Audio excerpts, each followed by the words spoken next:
Hello, we meet again. I'm Fiona Sadler, and on behalf of Sports Abroad, I have been chatting to some of the biggest names in the industry, from coaches to swimmers alike. Now, today is slightly different, as I've been tasked with not one, but two Olympians together. Double the trouble, or is it more like double the fun? Let's find out. Please welcome Steve Parry and Adam Ruckwood. Gents, hello. Hey. Doing all right. So you two, you go way back, and you've both competed at many of the same events as well. When did you actually first meet? Because you're very good friends still today, aren't you? Well, I wouldn't go that far. I was going to say, blimey. No, we didn't. When was it? I seem to remember it was maybe European short course, maybe 97, 98. I think it was, yeah, because I'm a little bit older than Steve. You wouldn't know from looking at us. But I'm a little bit older than Steve, so I've been on the team for a couple of years before Steve got on. I think Steve's right. I think it was 97. So, yeah, we had a good few years together, and then we actually lived together, didn't we? When we trained in Stockport. So from 98 till 2000 to the Sydney Olympics, we shared a house together as well. So despite that, we've remained quite good friends. Who was the messiest out of the two of you? Definitely had. Whatever. Steve, to be fair, I mean, I'll be honest with you, Fiona, we were both broke, so we had no money training for the Olympics. So the place we lived wasn't the best, was it, Steve? I mean, I'll be honest, Steve didn't even have a door on his room. That's how poor we were. Wow. So me and another guy we shared with called Ben Lafferty, the three of us shared a house. Ben and I had a door in our rooms, so we paid a little bit more than Steve. So that gives you some idea of the place that we lived. It sounds delightful. And I know obviously you both did different disciplines in the pool, but did you do much training together, obviously at Stockport and things like that? Were you both in the same lane? Were you quite competitive? It was so tough on it, Ad, thinking back. I mean, Adam was always trained exceptionally hard. And I remember, I don't admit it to him very often, but it was someone that I really admired, because he actually won a lot at a very young age. I think he was Commonwealth Champion at 17. 19, I was 19, yeah. Sorry, 19. But, you know, and Adam and the team that was at Stockport Metro was one of the reasons that I wanted to go there. And I couldn't believe how these fellas left it in the pool every day on how hard they were working. But we had a fantastic group there, and it really was very hard every day. But it was the group that got me through. Just the giggles, you know, despite all the hard work, the giggles that we had. Was it what? Steve's absolutely right. I mean, don't get me wrong, we bust a gut, didn't we? We worked so hard, and we had a great group of people to swim with and train with. But it was these lads that we swam with that the same for me, that got me through, because like it was so hard at times, just like utter despair at times, wasn't it? Because you're just so tired.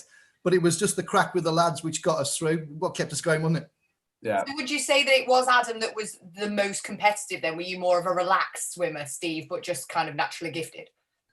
No, well, I'm definitely naturally gifted. I mean, there's no argument there. But no, I think everyone was working as hard as each other, really. But it's not about slacking off. I think the most naturally gifted athlete that I've met is a guy called James Goddard, who again was a Commonwealth champion, and he seemed to be able to, infuriatingly, he seemed to be able to take time off and still achieve at the end of the season. But apart from Jimmy, everyone was at it 4 or 5 hours a day, you know, going really hard.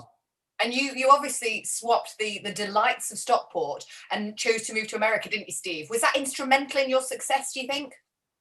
Yeah, well, it was the other way around. I was in Liverpool till I was 18, and then I went to America. Now, I loved going to America. You know, a lot of people get upset with Americans because they're so positive all the time. You know, ask them at R5 in the morning how they're doing. They're like, yeah, it's the greatest day to be alive. This is awesome. And I really liked that. I got a lot out of that experience and understanding the mentality and being positive. But there simply wasn't enough work being done in America. In college in America, you only do 14, 15 hours a week in the pool. And I just wanted to get in the mix with the likes of Adam and, you know, Olympic medalist Graham Smith and Adrian Turner, Kerry-Ann Payne, and just get into a program where everyone was working really hard and you know, try and do as well as I could at the Olympics off the back of it. Obviously, you're very familiar with the training camps, and I assume that you have been on more than your fair share together. Is there one that stands out that was just the best memory for you? You're right, we did. We were quite fortunate at Stockport. We got on some great camps, and the couple of years that I lived with Steve, we were training for the Sydney Olympics. So obviously, the focus was that you got used to the acclimatization and the travel and that sort of thing. So a lot of our camps were in Australia. So we'd go over. I remember the start of Olympic year in sort of September '99. We went to the Gold Coast for 2 months, and we had a beautiful apartment, and it was overlooking the beach. And don't get me wrong, it was fantastic, but it was extremely hard work. The coach at the time rented the apartment on purposely. We were 5 miles away from the pool and didn't hire a car. So he hired his bike. So we were biking to and from the pool twice a day. So we were sort of cycling 20, 25 mile a day. And we were running and we were swimming and we were doing circuits and we were lifting weights. And it was just non-stop, wasn't it, Steve? But it got us in great shape. It was hard work. So, the swimmers I coached now at the time as well, they, I don't quite know why they enjoy camp so much because it's such hard work, but they seem to love it. We've used Steve and Sports Abroad for 10 years running now to use our camps, but it's, I still can't quite get my head around why they enjoy camp so much. It's funny because when I have talked about Sports Abroad to everybody else, no one really mentions the swimming. It's only you that's actually said, oh yeah, we really do a lot of swimming. Everybody else just kind of concentrates on the fun and things like that. Steve, how would you say the best bit of camp is from a swimmer's perspective? I've just got to refer back to that camp that Adam was talking about. I was giggling away to myself as you're talking, Ad, because I remember 2 distinct things from that camp. And what are we going to say here? Go on. Remember when what we were doing, we'd cycled, we'd swam 10K in the morning, we were doing this circuit, and me and you were doing med balls together. You can't talk about that, Steve. And I didn't hear the coach. I was delirious with tiredness, and I didn't hear the coach say stop. And I threw a med ball right to that, and it hit him in the chest. And he almost knocked me out. He was so upset with me, he almost knocked me out. And then there was another time on that camp that a poor lad, Ben Lafferty, and he was a hard trainer. He slept the whole night in his cycling kit with a helmet on his head because he was so tired. He was so tired from the work that he'd done, and he just slept. He was there. Bolted, didn't he? He just sort of collapsed on his bed, and that was it. He never moved to the next morning, did he? His helmet on. His helmet on. Obviously, there's loads of benefits and so many positives. Are there any negatives to going on one of these camps? It doesn't seem so. I mean, for me at the time, Steve was a little bit different, but I had a young family at the time. So, that camp we're talking about, my son was 6 at the time. So it was a real balancing act. And Steve will tell you, and I'll be quite honest, I struggled quite a lot, so you know what you want to do, you know what you've got to do. If you want to go to the Olympic Games and do well, you've got to put the hard yards in. And that meant being away from home for a lot of the time. So that, from a personal point of view, like being away from the family was the hardest thing for me. Having a young family and trying to train full time were very difficult. And so, the family was in Birmingham. I was living in Stockport because, again, that was the best place to be. So I'd sort of try and get home once in the week, just pop home midweek, and then get home at the weekend. So I was to and from Stockport, and then while we're on camp, obviously being on the other side of the world for weeks on end is not ideal. But at the time, the family was super supportive. I couldn't have done it without them.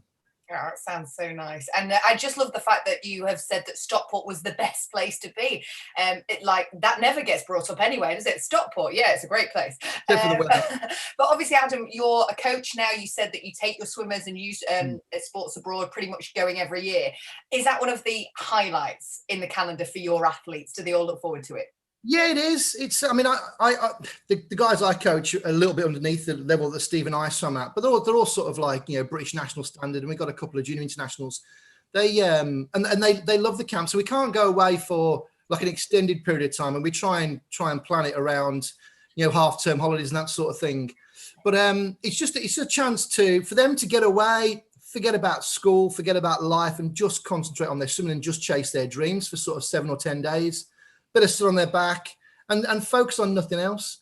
So we can get a good block of work in, no distractions, no, struggling to get to the pool on time because school or work or anything, other siblings or anything like that. It's just a chance just to focus completely on swimming. So it's for that respect, it's absolutely invaluable. Can you imagine having a camp now? I mean, just being paid to swim up and down, keep fit with the sun on your back. I mean, especially post-COVID, it just seems almost fanciful. It's such a romantic idea. I'd love to do it. Yeah, I mean, when I look back, I can't believe how lucky we were.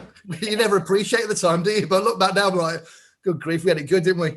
What a lovely life. And it's so nice to see that both of you are still very heavily involved in sport, albeit in very different capacities. Adam, you're a head coach at City of Coventry. How have you been motivating your athletes throughout 2 lockdowns? To be honest, I came at it a little bit differently from a lot of coaches. A lot of coaches were on Zoom to their summers an awful lot and trying to do a lot of things with them. I mean, don't get me wrong, I sent the entire club, because we've got 350 competitive summers, land work each week and that sort of thing, and a broad outline of what to do to try and stop in some kind of shape. But it sounds a bit perverse really, but it was almost like the plan was to have no plan. It was, we never get this opportunity again. How often do you get a time to spend time at home with the family, not have to think about stuff, not have to worry too much about things? So I thought the last thing they needed was me on their back all the time. Yeah. So I touched base with them just by text and by the WhatsApp group that we have. We had a few Zooms, calls and that sort of thing just to catch up, but I pretty much stayed away and left them to it a little bit. Tried to give them a broad outline. Let's keep ourselves in shape. But Steve will tell you, the guys that are motivated and the guys that want to do well, will stop in shape anyway. They know what they want to do and they know where they're trying to go.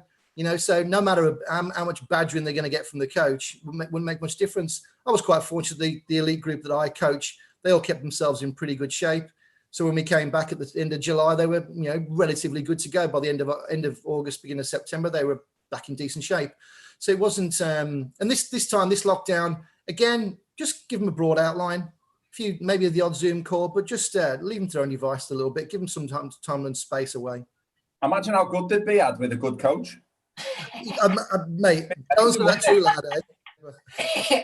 And Steve, you're director at Becky Adlington Swim Stars and Total Swimming, and I recognise you from off the television as well. How have you had to adapt? And do you think because of COVID, we're going to see less young swimmers coming through, even at like the first early stages of swimming?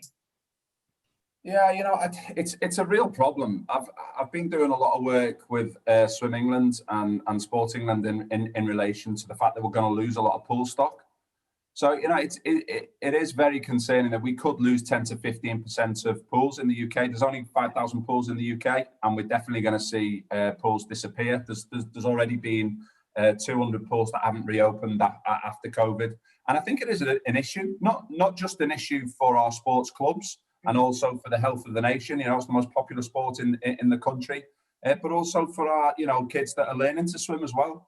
It bothers me that 1 in 3 kids leaving primary school can't swim. So I do have some big concerns for our wider sport. But it's been an interesting time to pause, I think, COVID, because I've loved spending more time with my family, which has been amazing, and it really starts to make you think about what you want out of life and what you want out of your career as well. So I think there has been a lot of positives to COVID, but there's definitely going to be some challenges to deal with off the back of it as well. Hopefully the pools will open a lot faster than they did last time after this lockdown too. But are you shocked that we actually still got to see some competition recently? The ISL, I never thought that would be carrying on and continuing. Oh, it was amazing, wasn't it? I just when I mentioned to Steve, I bet we'd have loved that to have that when we were around, wouldn't we? That would have been fantastic. Yeah, I mean, I did a bit of work on it last year, and I was really skeptical. I thought this is just a dressed up gala. This has got no substance to it at all. And I found myself, I was doing the poolside commentary, and I found myself just getting totally carried away with the spectacle, the lights, the racing, the music, and I think there's a lot to be said for it, Ad, in terms of commercially attracting sponsors, a bit of paid for TV stuff. I like it a lot, and there's some good quality swimming coming out of this latest round, isn't there? There's been some dynamite swimming. I was talking to James Gibson, who's the head coach of Energy Standard team, swimming back in January, and obviously before the whole lockdown thing. And he was just explaining how it works. I didn't know the inner machinations of how it worked, and it's the brainchild of a Ukrainian guy who sort of bankrolled it to get it going. But Steve's right. If it can attract more sponsors and more bums on seats, and when we can get back in and watch it, and people watching on the TV, it can only be good for the sport. So, and as Steve said, like the last few weeks, there's been some dynamite swimming in Budapest. So, just hope that the rest of us can get back competing pretty soon as well. think we missed Prince Adam Petey's 100 breaststroke time, though. It said he went 55 seconds for 100 breaststroke. I don't think that can be right. I think Ridiculous. I'm clearly getting old when someone's going 55 for 100 breast. Good grief. How do you think the sport has evolved then since you were both competing? Well, they certainly earned more money than we did, didn't we, Steve? Yeah, that's right. I think it's become more athletic, to be honest, and people are clearly training smarter. I get amazed around the barriers. So, you know, good comparison to sports athletics and swimming, both being around a similar amount of time. You very rarely get world records in athletics, but swimming somehow seems to keep on moving the boundaries. There are dozens, usually short course and long course, world records every year. And that's not just down to technology. We had the whole suit thing a number of years ago, but you know, it doesn't seem to slow people down. Actually, you know, 55 seconds for 100 breaststroke is an example, but we're seeing records across all disciplines, and it would have been fantastic to see what would have happened in the Olympics supposedly last year. And I'm hoping with a vaccine, with COVID, that we will get to see a high quality Olympics next year. But yeah, I mean, Adam's better positioned. He's at the high performance end of our sport, but I would hazard a guess that people are finding better ways to train, you know, because that seems to be moving forward. You're absolutely right, Steve. I mean, and you mentioned the suits from sort of, you know, that were banned in 2010, you know, and they moved the world records in every event forward astronomically, you know, and now here we are 10 years on, yeah, well, just 10 years on, and the vast majority of those records have already gone, you know, so you're right. So, you know, enormous move on between 2004 and 2010. And then, you know, only 10 years down the line, we've already gone faster. You know, people, especially the lads, just back in a pair of shorts, you know. So, you know, that's not by circumstance. That's, you know, people have obviously gone away. You know, people like Mel Marshall, you know, coaching Adam Peaty, you know, would you have thought that you'd see a breaststroke of someone with a 55 or 56 stroke rate? It was just unheard of, you know. But Adam's, you know, Mel's directed Adam's got ahead and done that, and that's why he swims as fast as he does. So people are always finding new innovative ways to go faster, and Steve's right, it's only going to get better. But they didn't have the in your day where they had the woolen suit that you used to have to wear on. Oh, yeah. That's probably allowed them to speed up a little bit, hasn't it, mate? Right, yeah, very good, thanks, Steve. Yeah. And also, I remember watching your swims in black and white. That, you know, it's a lot more enjoyable now that it's in colour. Oh, you're going to have to get him for that one. But how would you like the pair of you to be competing against the current field? Like, they are amazing, aren't they? Yeah, no thanks. No chance. Steve says they're so athletic, you know, like, I mean, Steve plays it down a bit. I'm going to blow his trumpet a little bit here. You know, like the guys that I swam with, you know, the people who won Olympic, I mean, I was really fortunate. I swam with some great swimmers, but the guys that won Olympic medals are just a little bit of a class apart, you know, and training with someone like Steve was really inspiring, but also quite demoralizing at times, because no matter what you did, they always went a little better, whether it was freestyle set, whether it was medley, whether it was kick, you know, whether it was lifting stuff in the gym, you know, Steve was just always that little bit better. And you know, I'm quite happy to say that's a reason why he won an Olympic medal and I didn't, you know. Are we recording this? We better be recording this. This is getting it's all there. I'm in this. But it's the, you know, like the guys now, you know, you look at the way they kick off the wall, and especially short courses, because it's so dynamic. They're all-round athletes, and I think that's certainly something that's changed, you know, since Steve and I swam sort of 20 years ago. The athleticism and how dynamic they are is a sight to behold at times.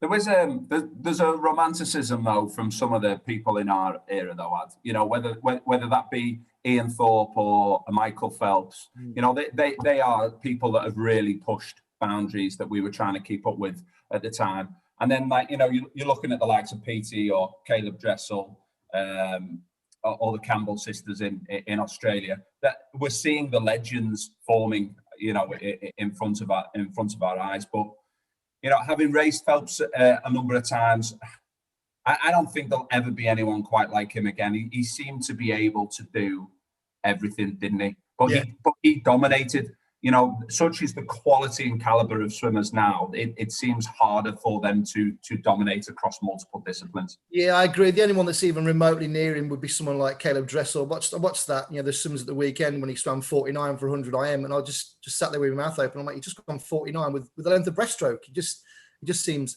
unbelievable. But I think, yeah, you're right, Steve. The competitiveness now and how tough it is just to even win one medal in one event. Someone like Phelps to win 8 is, I think, those days. Oh, you never know. You might win next one's around the corner, but at the moment, it doesn't seem like it's going to be long. Do you think that if we had the money that they kind of pump in Australia and in the US, we would have more swimmers coming through? Well, fascinating one for me, this. I think that Britain does exceptionally well. And I think the system of government support through UK sport has led to us overperforming at Olympics. You know, we won 29 Olympic gold medals in Rio. Pound for pound, that is by far and away the best performance of any nation. We finished second on the medal table. Swimming hasn't always predominantly delivered to the same extent as other sports at the Olympics, but I think we still pack a punch. And I would go as far to say that actually we probably get more financial support sometimes than some of the other systems. And I just hope it continues. Well, you're giving Stephen Parry life. You're giving Stephen Parry life. Michael Phelps. Stephen Parry can actually see him.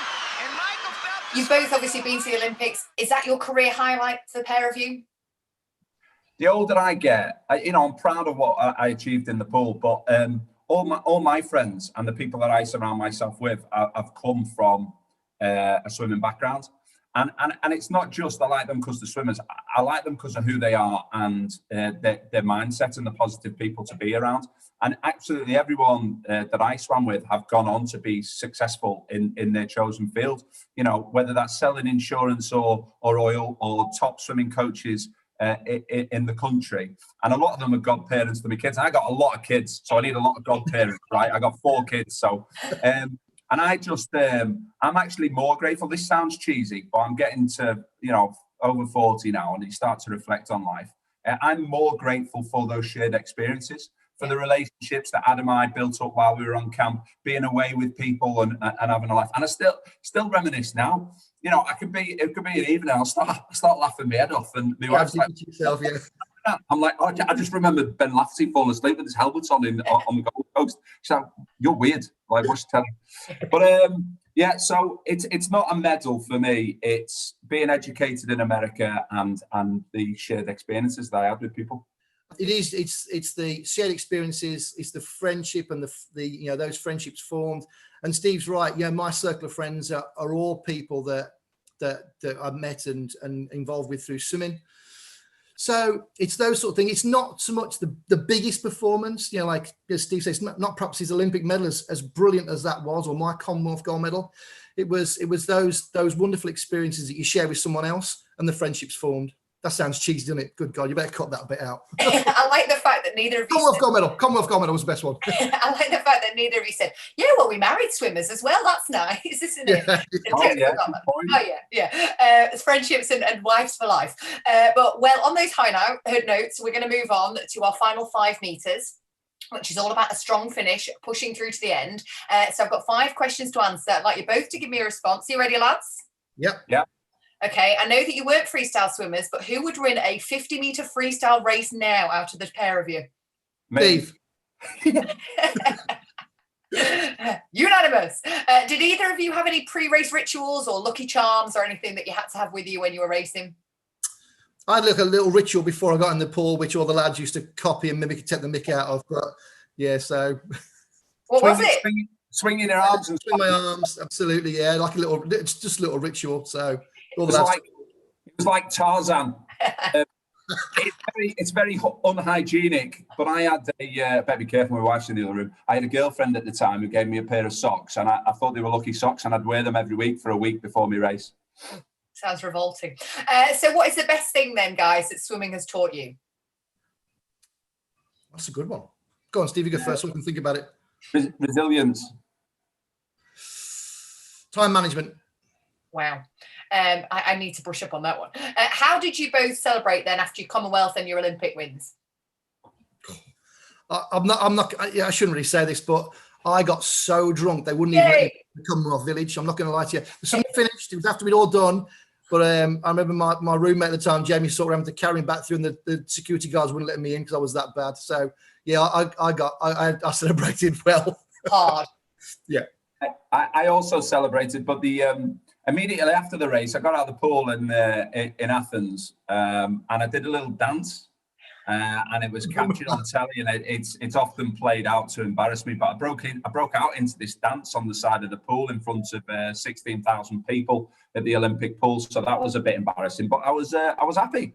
I bet that'd make a good GIF now, wouldn't it? If someone can find it, they could make you one. And if you hadn't been a swimmer, what would you possibly have done with your lives? Definitely would have been a professional golfer.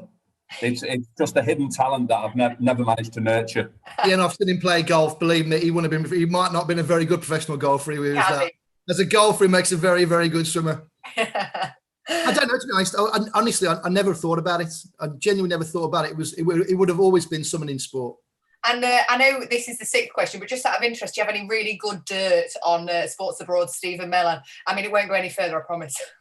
Is this a U, a PG, 13, a 15? Family show, isn't it? Oh, yeah.